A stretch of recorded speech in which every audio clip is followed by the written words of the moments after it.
Hello guys, welcome to my channel. Today we are going to see how to resolve screen resolution problem in Windows Launch computer guys. Let's fix that problem guys.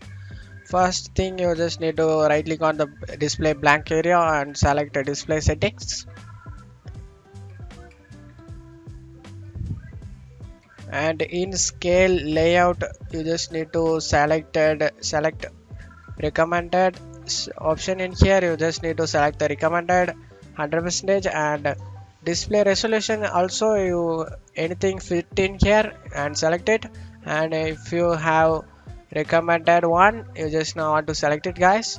If it not get resolved for you, go to search menu and type device manager. We going to update that display adapter section guys. For that, go to display adapter device manager, select it.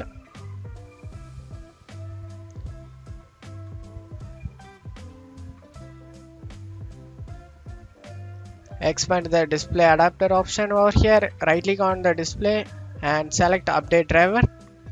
Select search automatically for drivers. Window will search your computer for the best drivers and install it on your device. Select it, and the best drivers for your device are already installed. You just need to get this message guys. And you can also search for updated drivers in Windows Update. Click on it.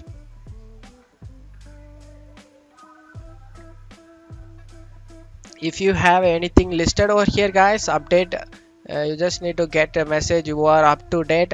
And after that you just need to update it all guys. Anything listed over here, install all, and wait for it to install it. And after installing it, go ahead and restart your PC. You should good to go guys. Your problem has been resolved. That's it for today's video guys. I hope this tutorial definitely helpful guys. Give me a like and subscribe. Thank you.